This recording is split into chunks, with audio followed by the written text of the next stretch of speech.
Aware ہے اور وہ ہیں اپنے بچوں کو بہت آگے پڑھانا چاہتے تھے, ہر فیلڈ میں ان کو آگے لے جانا چاہتے ہیں. تو میں جب ہم لوگ کام کرتے ہیں, فیلڈ ورک کرتے ہیں, سروے کرتے ہیں, تو ہم ہندوستان کے باقی ریاستوں میں یہ دیکھتے ہیں کہ مائنڈ سیٹ آف پیرنٹس, لیکن یہ مائنڈ سیٹ کا کوئی سین کشمیر میں نہیں ہے. People are very much broad-minded. People are very much in favor of female education. وہ لڑکی اور لڑکے میں کوئی فرق نہیں کرتے ہیں. تو اس وجہ سے مجھے لگتا ہے these are the facts which are responsible for the educational empowerment of girls in Kashmir.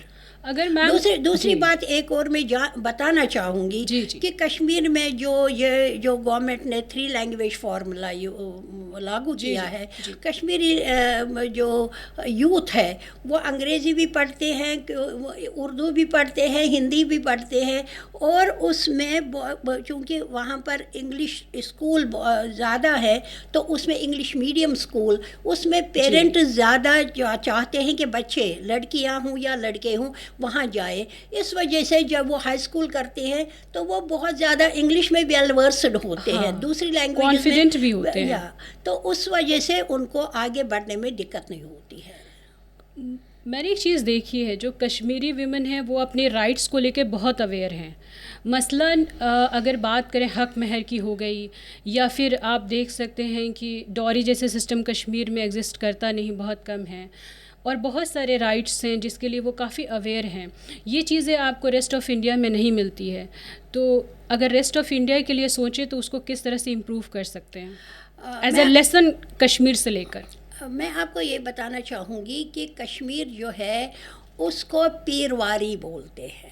پیرواری کا مطلب ہے یہاں وہ بھرا ہوا ہے آستانوں سے, لوگوں کا عقیدہ ہے, لوگ جاتے ہیں, ویدر دس عقیدہ از گڈ اور بیڈ وہ الگ بحث ہے, مگر وہ جاتے ہیں آستانوں میں جاتے ہیں. مسجدوں میں سب سے بڑی چیز یہ ہے کہ women are allowed in mosque, تو وہ مسجدوں میں جاتے ہیں, در حضرت بل شرائن ہے وہاں جاتے رہتے ہیں.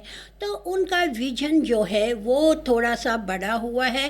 They are aware about their religious rights. They about their rights.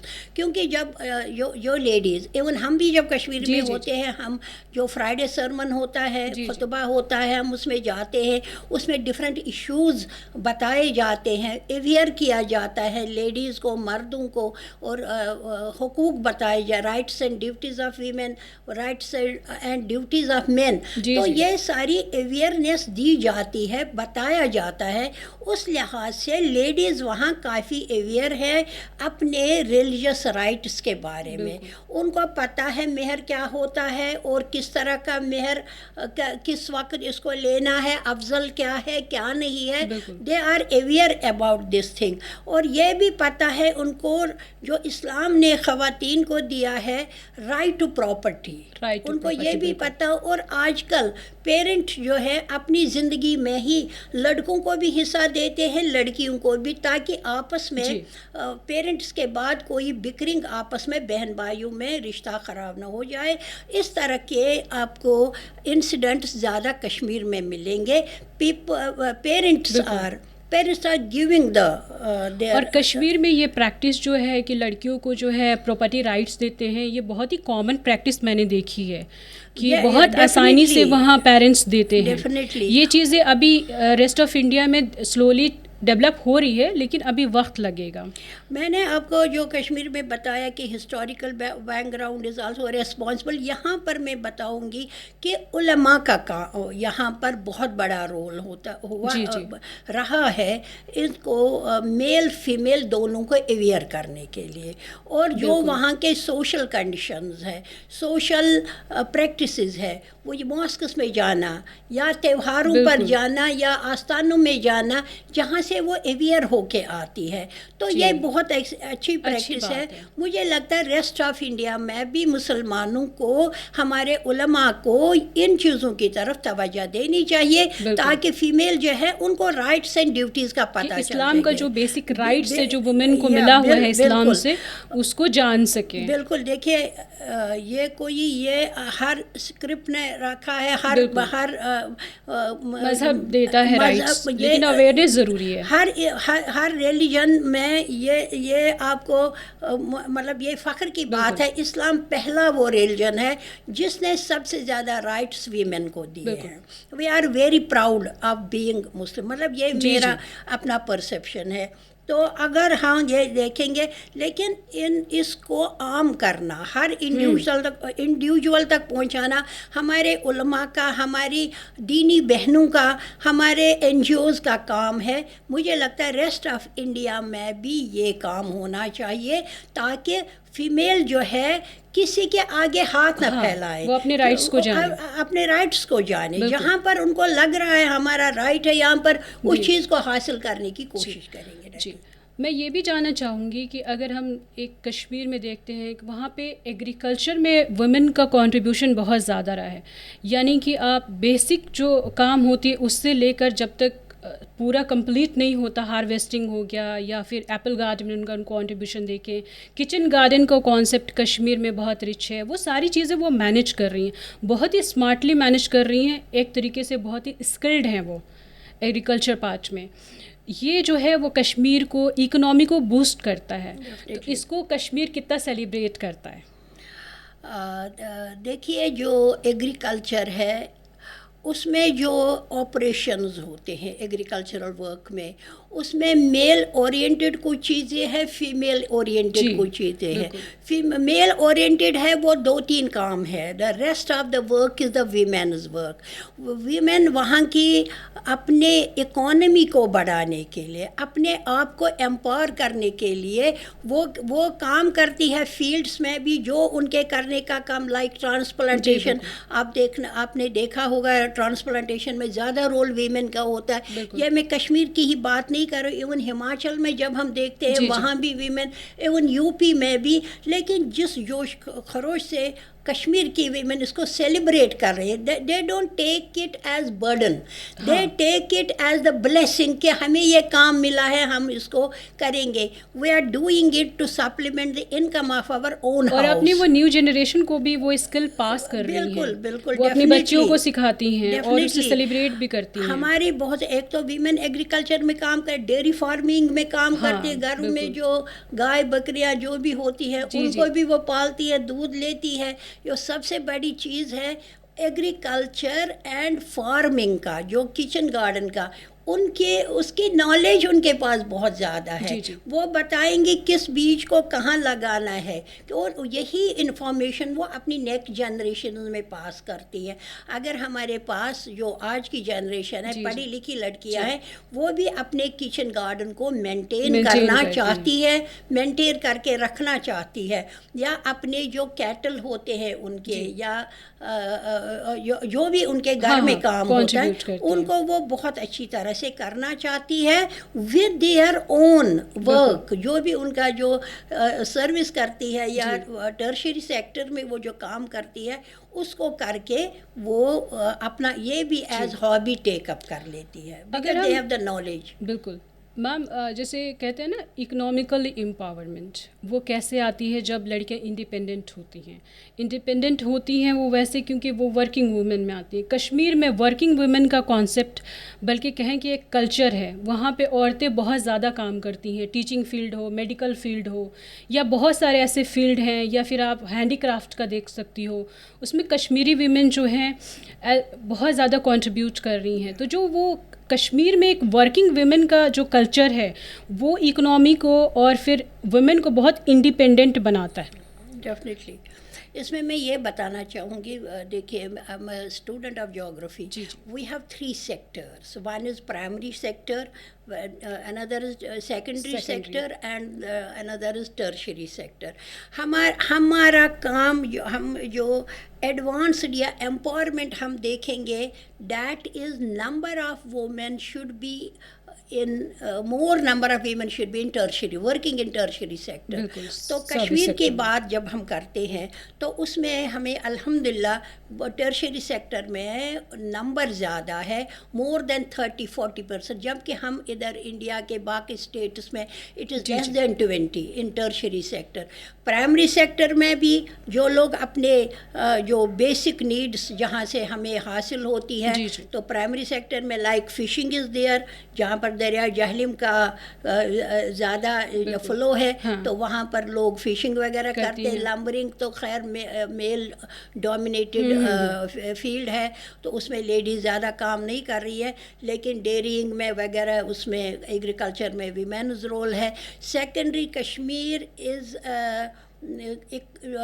when we see the climatic condition, Kashmir جو ہے وہ سنگل کراپنگ ایریا ہے. سنگل کراپنگ ایریا میں پورے سال میں وہاں زیادہ تر صرف خریف کراپ اگتا ہے.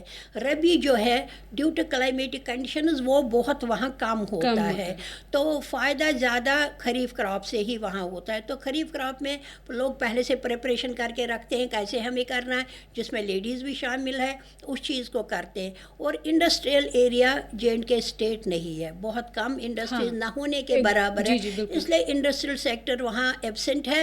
لیکن cottage industries are there. Cottage جس میں شال میکنگ ہے, گبا, نمدا, یہ سب جو رگس وہاں یوز ہوتی ہے, کے کام میں بھی بہت انوالو ہیں, زری ورک, آری ورک میں وہ وہاں کشمیری وومن بہت جڑی ہوئی ہیں. اس میں وہ سارا ویمن اورینٹڈ ورک ہے جس میں خواتین اور لڑکیاں اس میں کام کرتی ہے.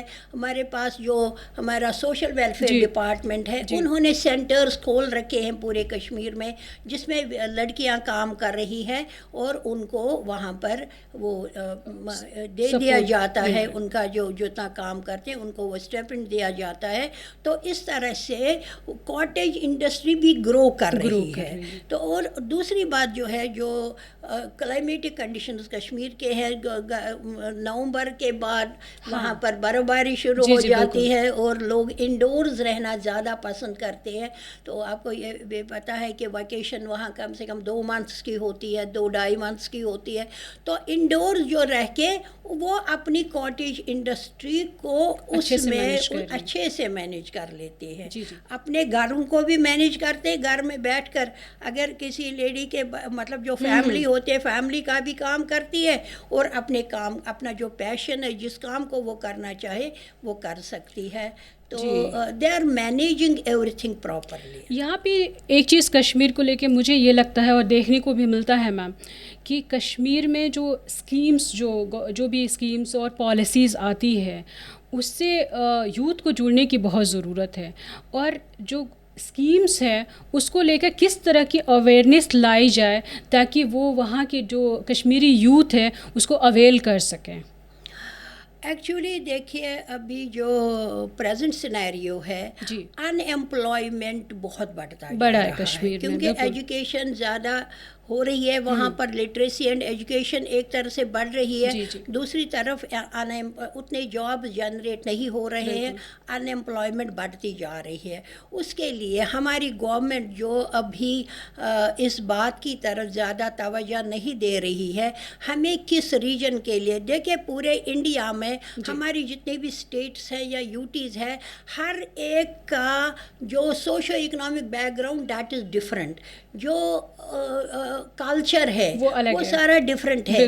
ہمیں اپنی کنڈیشنز کے اکارڈنگ جاب جنریٹ کرنے, گورنمنٹ کو چاہیے ڈفرینٹ اسکیمز ہر اسٹیٹ کے اپنے کنڈیشنز کے اکارڈنگ ان کو جنریٹ کرنا ہے, اور اس طرح سے ہر اسٹیٹ میں اسی طرح جموں کشمیر میں بھی ہر لوگوں کے نیڈس کے اکارڈنگ جاب جنریٹ کرنے ہیں تاکہ لوگوں کو فائدہ ہو جائے اور بیکار نہ بیٹھے, پڑھ لکھ کر بیکاری نہ بڑھ جائے, ان ایمپلائمنٹ میں زیادہ سے زیادہ اضافہ نہ ہو جائے. بہت ضرورت ہے اس وقت گورنمنٹ کو اس طرف توجہ دینے کی. اور اگر وہاں پہ جو میڈیا ہے, جو بھی میڈیا ہے, چاہے سوشل میڈیا ہے یا پرنٹ میڈیا ہے, اگر اس کی بات کریں تو جو کچھ چند اسکیمس وہاں چل رہی ہیں, جیسے کہ آپ کہہ سکتے ہیں کہ جموں کشمیر رورل جو ہے وہ لائیولیہڈ مشن ایک چل رہا ہے, یا پھر دا سپر 75 اسکالرشپ چل رہی ہے جس میں جو فائنینشیل ویکر سیکشن کی جو لڑکیاں ہیں یا پھر جو ایجوکیشن اویل نہیں کر پا رہی ہیں ان کو سپورٹ کرتی ہے, کوچنگ فراہم کرتی ہے. یا پھر اگر ہم بات کر لیں شکتی ون اسٹاپ مشن ہے, یہ بھی ایک سینٹر ہے, یہ جو ہے جو وائلنس افیکٹڈ ویمن ہے ان کو سپورٹ کرتی ہے, ان کو جو ہے انسٹنٹ ریلیف پرووائڈ کرنے کی کوشش کرتی ہے. مشن یوتھ ہے, یہ کچھ اسکیمس ہے. اس کے لیے آپ کو نہیں لگتا کہ سوشل میڈیا ہو یا پھر وہاں کی میڈیا ہو اس کو تھوڑا سا زیادہ اویئرنیس لائے, جو چیزیں اویلیبل ہیں اس کو پروموٹ کیا جائے؟ ڈیفینیٹلی, کیونکہ اس کی بہت ضرورت ہے. لوگوں تک ان چیزوں کے بارے میں انفارمیشن نہیں آتی ہے, تو انفارمیشن ڈسیمنیٹ کرنے کے لیے, انفارمیشن ہر انڈیویژول تک پہنچانے کے لیے یہ ضروری ہے کہ میڈیا اپنا رول بہت اچھی طرح سے کرے. چاہے وہ اب سوشل میڈیا کا زمانہ ہے, سوشل میڈیا کے ڈفرینٹ جو اس کے ایلیمنٹس ہیں ان کے تھرو ہمیں اس چیز کو آگے بڑھانا ہے. اور میڈیا چاہے وہ پرنٹ میڈیا ہو یا الیکٹرانک میڈیا ہو, اس کو ایکٹیویٹ کرنے کی ضرورت ہے تاکہ وہ ان چیزوں پر توجہ دے, جس سے عام انسان کو, رورل پیپل کو, یا کشمیر میں ایک خاص چیز ہے کہ پہاڑوں پر بھی لوگ رہتے ہیں, گجر بکروال پاپولیشن, ہر ایک چیز کو ان کو انفارمیشن مل سکے. اس انفارمیشن کی ابھی بہت کمی ہے. تو یہ جو آپ کہہ رہی تھی اسکالرشپ وغیرہ, منسٹری آف مائنارٹی افیئر جو اسکالرشپ مائنارٹیز کے لیے, وہ تو اب بند ہو گیا ہے. اس سے بہت زیادہ اثر جو ڈاؤن ٹروڈن لوگ ہیں, جو لو انکم گروپ لوگ ہیں, ان پر بہت اثر اس کا پڑا ہے. تو گورنمنٹ کو چاہیے کہ اس چیز کو ریوائیو کرے, تاکہ جو ہم کہتے ہیں ایجوکیشن فار آل, تو ایجوکیشن ہر ایک کا حق ہے. It is also our right, تو فنڈامنٹل رائٹ. تو اس چیز کو تاکہ لوگ اویل کر سکیں. دوستو, اگلے ہفتے میں پھر ایک نئے ایپیسوڈ کے ساتھ آپ کے سامنے حاضر ہوں گی. آج ہم نے بات کی وومن امپاورمنٹ اور کشمیر کے حوالے سے کہ کشمیر میں وومن جو ہے وہ کن کن فیلڈس میں بہترین رول ادا کر رہی ہیں اور کیا اسکوپس ہیں وہاں پہ اور بہترین کرنے کے لیے. میرے ساتھ آج اسٹوڈیو میں موجود تھیں حسینہ حاشیہ میم, میں ان کا تہہ دل سے بہت شکریہ ادا کرتی ہوں. اور تب تک دیکھتے رہیے آواز دی وائس. شکریہ, بہت بہت شکریہ آپ کا.